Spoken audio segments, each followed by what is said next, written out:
Maggi అనగానే మనకు గుర్తొచ్చేది 2 మినిట్స్ మ్యాగీ. కానీ ఈరోజు మనం స్ట్రీట్ సైడ్ ఫ్రైడ్ మ్యాగీ ఎలా ఇంట్లోనే ఈజీగా చేసుకోవచ్చో చూద్దాం. ఈ ఫ్రైడ్ మ్యాగీకి కావాల్సిన ఇంగ్రీడియంట్స్ ఆవాలు, జీలకర్ర, మినపప్పు, శనగపప్పు, మిర్చి, ఆనియన్స్, కొత్తిమీర, మ్యాగీ మసాలా. ఫస్ట్ వాటర్ని బాగా బాయిల్ చేసుకొని అందులోకి 4 పీసెస్ ఆఫ్ మ్యాగీని యాడ్ చేయాలి. మ్యాగీని ఒక 60% బాయిల్ చేసుకున్న తర్వాత వాటర్లో నుంచి స్ట్రెయిన్ చేసి ఒక బౌల్లోకి తీసుకోవాలి.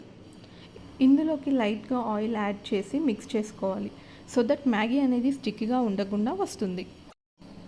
తర్వాత కడాయి పెట్టుకొని 2 table spoons of oil add చేసుకొని అందులోకి ఆవాలు, జీలకర్ర, పచ్చిమిర్చి, ఆనియన్స్, పసుపు, 1 packet of Maggi masala add చేసుకొని బాగా మిక్స్ చేసుకోవాలి. ఇందులోకి మ్యాగీని యాడ్ చేసుకొని మిక్స్ చేసుకోవాలి. తర్వాత తగినంత సాల్ట్ యాడ్ చేసి బాగా మిక్స్ చేసుకొని remaining 3 packets of Maggi masala కూడా యాడ్ చేసుకోవాలి. లాస్ట్లో కొత్తిమీర యాడ్ చేసుకొని స్టవ్ ఆఫ్ చేసుకోవాలి. ఈ విధంగా చాలా క్విక్ అండ్ సింపుల్గా స్ట్రీట్ స్టైల్ ఫ్రైడ్ మ్యాగీ ఇంట్లోనే చేసుకోవచ్చు. ఈ వీడియో కనుక మీకు నచ్చినట్టయితే please like, share and subscribe to our channel నెస్టిక్ బై సౌచ్. Thank you.